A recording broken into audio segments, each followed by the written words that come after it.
This is how I animate walking and running on Pivot Animator. Other people might do it differently, but this is how it worked for me. Everybody has always been asking, oh, how are my animations so smooth? Well, let me tell you how I do it. There are 3 factors I have in mind for a smooth walking and running animation. 1, the more joints you move, the better. And 2, easing, and most importantly, 3, I'll get later into the video. Oh, and by the way, I get this question all the time. I animate at an unlucky 13 frames per second. Now, for the first point, let me show you an example of how moving more joints make the animation more fluid. If you were only moving the elbows and the kneecaps, you get something that looks like this. This is the I gotta take a poo-poo type of movement, very stiff. What you need to do is move the joints located at the hands and feet. Now there's more to it. You need to treat these legs and arms like they're flags. The joint closest to the center moves the least, while the joint furthest away moves the most. Here's an example of a bad flag movement. The joints have the same speed and only one joint is moving. Now, here's an example of a good flag movement. The joint closest to the center barely moves, while the joint furthest away moves a lot. And all the joints are being used. I recommend you animate a few flags yourself to get a feel for it. Yeah, just make sure you don't overextend the joints when it comes to the actual stick figures, or else you'll get something that looks like this and they become squids. Actually looks pretty cool. Okay, so that's point number 1. Move more joints. Move more than just the elbow and the kneecap, but the hand and the feet as well. Okay, so the second point, easing. So what is easing? Is it easy? So funny. Okay, listen. Easing is basically the speeding up and slowing down in an animation. It's what gives animation the oomph, the character, or the personality. Now, I could get more hardcore into the explanation, but instead, let me show you, not tell.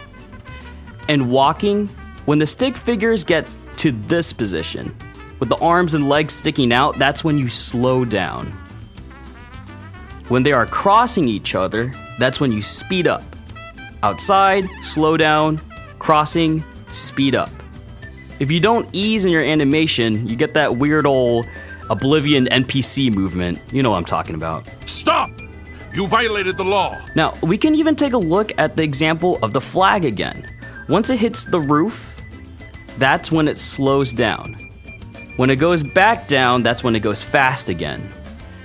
If you really want to see the detail in it, I recommend you go to Edit, Options, and add onion skins, maybe 2 or 3. Now, you would know that the animation is moving fast if the onion skins are this far. And you know that the animation is slowing down if the onion skins are this close. Here's an example of a bad onion skin in an animation using easing. Now here's an example of good onion skins when it comes to easing. Alright, so let's recap. First, the more joints you move, the better. Try to move the hands and the feet joints. 2, you need to use easing, which is the speeding up and slowing down of an animation. And the final most important factor, number 3, is that just because you watch this video doesn't mean you're an expert in walking and running animation. And what do I mean by that? Well, as a teacher in real life, I have to give the following scenario to my students. If you read a book on how to ride a bike, would you know how to ride a bike? Of course, the answer is no. The best way to get better at anything is to actually do it. I mean, if you believe in that new age millennial self-help culture like Outliers, it states that in order to become an expert, you need to spend 10,000 hours on something. So I'll tell you what, in the next video, I'll give you the opportunity to participate in a walking and running collab. Now, I might not have it uploaded yet, but with this collab, you can send me your walking and running animations and we'll be one big happy family. So there you have it. Move more joints, more easing, 10,000 hours, and peanut butter, whatever. Follow me on Facebook, Twitter, Instagram. I'll give you my incorrect opinion on Pythagoras and whatever this is. Post any questions you have in the comments. Thanks.